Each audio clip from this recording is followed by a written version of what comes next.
Rain, wind, and hail. Some stones approaching the size of billiard balls. Pounded areas of southern Alberta over the weekend, hitting crops that were coming in strong after a wet spring and start to the summer. It was going beautifully. Timely rain and the crops were looking fantastic. Phenomenal, said Leroy Newman, who farms near Blackie, Alberta, while surveying his crops on Monday. One day earlier, he says he relayed a story about the nature of farming, that you can go from a potential bin buster to a wipeout in 2 hours. 2 hours later, it happened. I kind of jinxed myself. Newman's family has grown wheat, canola, dry peas, and barley for more than a century. He now estimates 85 to 90% of his 1,800-hectare operation received a high degree of damage in storms that pelted his area and wide regions of southern Alberta with hail, damaging wind, and up to 50 millimeters of rain. The Alberta Financial Services Corporation, which offers crop insurance, said the extent and scope of the damage from the Lethbridge area far into central Alberta may not be fully known for 14 days, the deadline for producers to report damage. Calgary-based storm chaser Matt Melnick described the scene as pretty wild as he headed to Hanna, east of Red Deer, to photograph huge, ominous clouds that blanketed hail on the landscape. It was everywhere, he told CBC News the next day. I use a golf ball, and I used the pool ball to compare.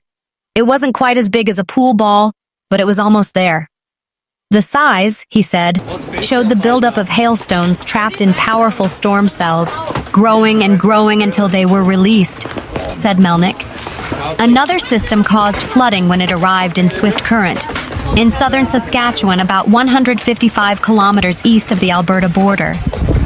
We had a very, very active setup for summer severe weather on the weekend, said Brian Proctor, a meteorologist with Environment and Climate Change Canada. Along with widespread reports of hail as far north as Cold Lake, funnel clouds were reported near Stettler, Innisfail, Lake Newell, near Brooks, and Redcliffe, near Medicine Hat, said Proctor. He describes intense hail clouds, carried for long distances eastwardly across the prairies by the jet stream, depositing stones along the length of the route. One of Sunday's storms traveled from Calgary all the way to Moose Jaw, 600 kilometers away. This isn't exactly unusual for this time of year, he said, noting similar storms begin appearing in early July and typically become more common later in the month and into early August. Last year, similar storms damaged a 200-kilometer swath of cropland eastward from Calgary, eventually reaching Saskatoon. Anytime we see these kind of hail swaths this time of year, the hail can be quite large and be devastating to crops, said Proctor. Almost all regions of southern Alberta received an above-average amount of rainfall in June, leading the latest provincial crop report to show excellent soil rating for the growing season. All major crops in south and central regions were rated in better condition as of June 30th compared to long-term averages, though delayed in some areas and needing heat to catch up. In Blackie, Newman is surveying his fields, hoping they recover and awaiting an insurance determination, but also happy his buildings and home were not damaged. You can beat yourself up, but it's just what Mother Nature throws at you, he said. You try to mitigate the risks you can and be glad you have hail insurance. A critical alert was issued by Environment Canada at 7:23 p.m. Residents were warned to take cover after meteorologists reported a tornado was forming near Paradise Valley, a village southwest of Lloydminster, Alberta. The storm then began moving eastward into Saskatchewan shortly, and the warning in Alberta ended at 8:48 p.m. Tornado warnings are issued when a thunderstorm is producing or is likely to produce a tornado, read the alert, adding that it was a very dangerous and potentially life-threatening situation. People in the municipal districts of Wainwright and Provost, about 200 kilometers southeast of Edmonton, were also warned to prepare for extreme winds, large hail, and locally intense rainfall during the alert. In the village of Chauvin, which is more than 18 kilometers northwest of Dilberry Lake, resident Lori Penner watched the rotation of the tornado forming near her front deck. That was mesmerizing in itself, almost hypnotic. Just even watching it form that way, said Penner. She noted the weather turned quickly after lightning struck close enough to her home to temporarily blind her and send her back inside her home. Then we did get the rain, and we had probably quarter-size hail. Not for very long. And then the wind came up, but it was very brief, said Penner. When things are rumbling, get to a safe place. Heavy rain has damaged rail lines and rural roads in parts of Manitoba and eastern Saskatchewan, but prairie grain movement appears to have avoided major disruption. Canadian National Railway said late June flooding caused more significant and widespread damage than earlier flooding, including multiple washouts in western Manitoba near Dauphin and Roblin, as well as renewed damage near Swan River and Minitonas. We recognize the challenges weather has posed to farmers over the last month, including flooding, Ashley McNowski, CN spokesperson, said in an emailed statement. Meanwhile, Hall says the town has received a lot of help from CN, which supplied 6 industrial pumps to the town, as well as lots of support from surrounding communities. While there is one walking trail that was badly damaged, Hall says the town's infrastructure, including the sewer system, did fine during the storm. There are a few roads that needed to be fixed that head out to the lagoon that we have. Definitely out in the county, there's some rural roads that need to be fixed, but here in town, it's mostly just local businesses that are either cleaning up, local residents that are cleaning up, Hall added. One of those businesses is Toefield Packers, which was completely surrounded by the floodwaters. Jill Lungle, who owns the meat packing business, along with other family members, spent 3 days piling sandbags around the perimeter of the building and trying to fend off the rising waters. In the end, they were successful, except for a little water in the back. We had sandbags all the way around our building. We had multiple sump pumps, pumping water away from the building, Lugal said. So we were kind of on a hamster wheel for a couple of days there, trying just to keep it out of the building. We were just really battling to keep the water obviously out of the coolers, out of the drains, that kind of thing. That would have been a big deal for us. That would have caused us a lot of grief. I feel like we were very lucky. After health inspectors gave the owners the go-ahead, Lungle said they were back in business within a few days. So far, the only damage appears to be to the parking lot. The parking lot's obviously a little rough, and the asphalt, that kind of thing. That stuff's not easy enough to fix, but it can be fixed. I'd rather that than the inside of the building. Lungle, like the mayor, says those in the community who were affected by floodwaters have a lot of people to thank. Friends, family, community members, customers that just showed up with either pumps or sandbags or just 2 hands and 2 feet willing to do whatever, and that definitely saved us, Lungle said. It's a miracle our building is okay. While the mayor expects it will take several months before everything is cleaned up and repaired, he says the city is already discussing what preventative measures, like installing culverts and other changes to infrastructure, can be made to prevent such flooding from happening again. A severe storm caused flooding, washouts, and other damage in some parts of northwestern Ontario, but whether or not a tornado actually touched down remains unknown. Red tornado warnings were issued Monday for the Canora, Sioux Narrows, Dryden, and Vermilion Bay areas, as a severe thunderstorm that Environment Canada said was possibly producing a tornado traveled east.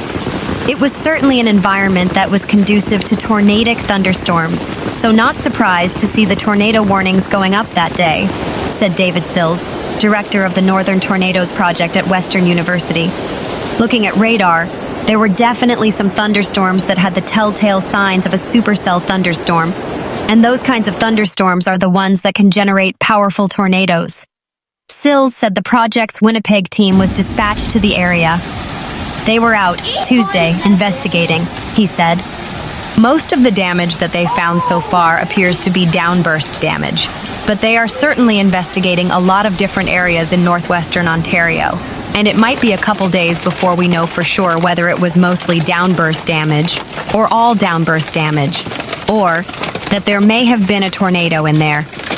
Maya Horley, senior communications advisor with the city of Canora, said cleanup and repairs are progressing well. As soon as it started happening, crews were boots on the ground and stayed out until sunset, she said. Our administrative departments, such as our customer service, for example, had also stayed for extended hours to help out with any inquiries that were coming in on the phone lines, communications support out to the community, and what have you. The city is now assessing all the impacts to its infrastructure and making a priority list for repairs, Horley said. At this time, response efforts are more so focused on assessing and repairing critical municipal infrastructure and addressing any safety public concerns, she said. But it looks like catch basins, for the most part, are draining properly. We're looking into culverts, walking paths and sidewalks in areas and parks, flooded low-lying areas, flood damage to roadways, a few holes in roadways that need to get attended to. The downed trees and debris removal was super fast, so that people can still do their commute home and to and from work, and continue as per usual, she said.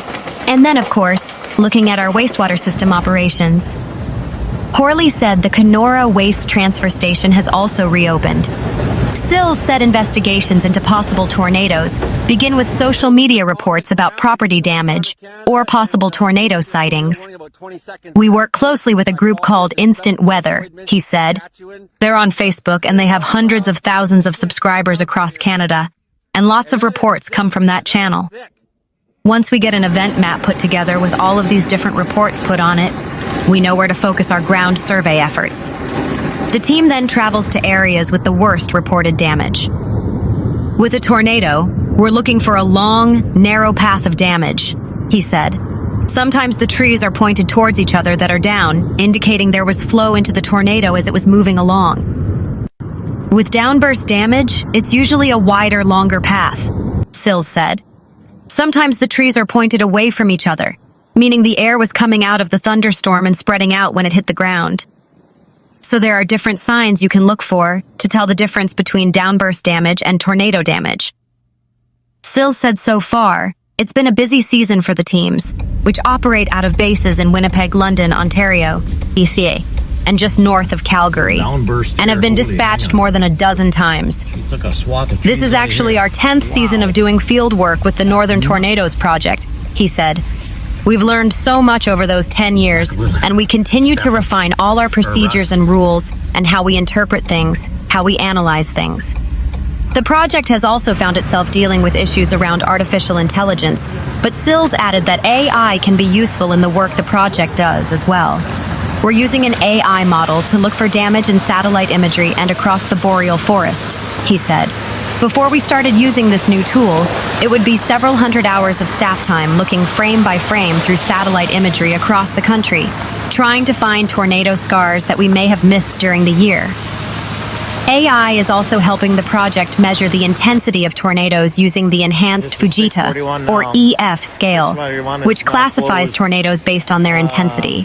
What that does is allow us to rate tornadoes in forest regions higher than EF2, Sills said. Basically, with the EF scale, we can only get to about EF2 in the boreal forest.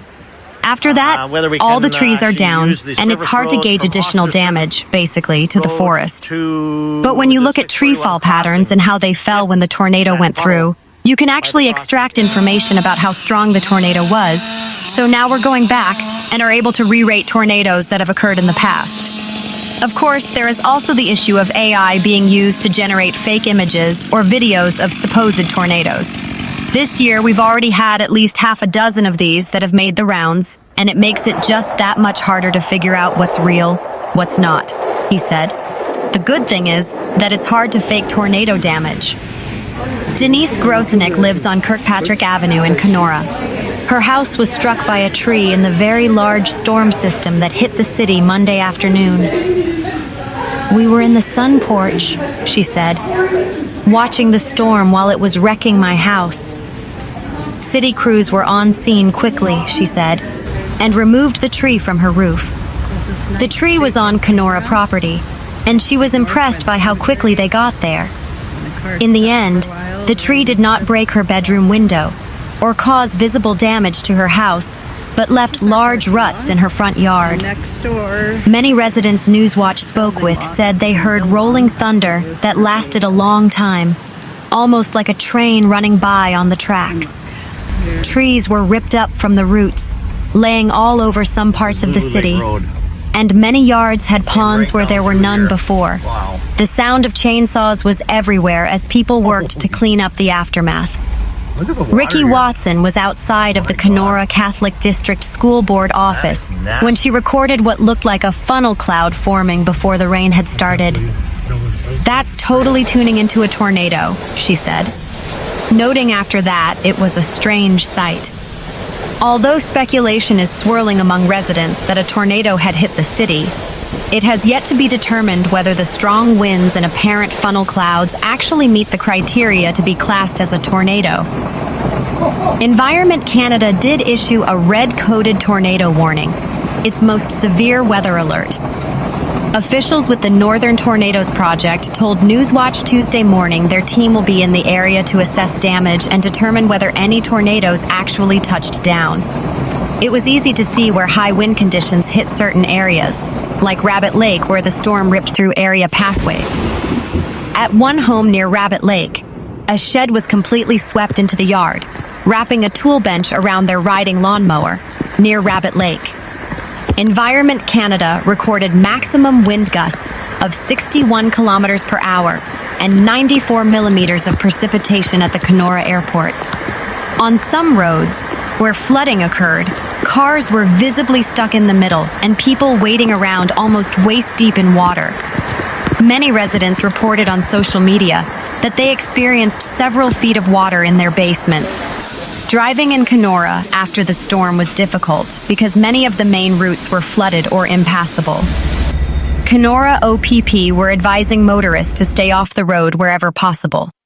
Local day camps called parents in to bring their children home due to the storm, creating quite a bit of traffic on the road. Roadways where there is no pavement, gravel has been washed away, causing large ruts, and unsafe roadways were still being cleaned up on Tuesday. Very deep water reported in downtown Canora drained several hours after the storm, once the sewer system was able to catch up with the flow. On Tuesday, several businesses remain closed, such as Smith Camps, which is without power, and Gage Giziguk Daycare, which took on water damage. Canora's garbage transfer station has advised that they are closed due to flooding until further notice, likely causing a backlog for those who are trying to clean up. The city temporarily closed the Rabbit Lake Trail at Garrow Park, citing extensive damage to sections of the trail, making it impassable. Half the park's pickleball courts are also closed for repairs. Flooding closed roads at 9th Street North near the Canora Cemetery. Rabbit Lake Road saw several sections underwater, and flooding at 8th Street down from Evergreen Public School made conditions impassable. Railway Street saw flooding with police directing traffic around a deep water puddle. Ontario 511 reported that Highway 641 is closed because of flooding, and drivers are being asked to avoid the route until conditions improve. The OPP reported the flooding on Bernier Drive and parts of Transmitter Road, along with debris and washouts in several areas on Monday. God damn! That big-ass piece of hail. That's fucking wild. That motherfucker finna go. Oh shit. We're gonna have an accident, bro. That's fucked up.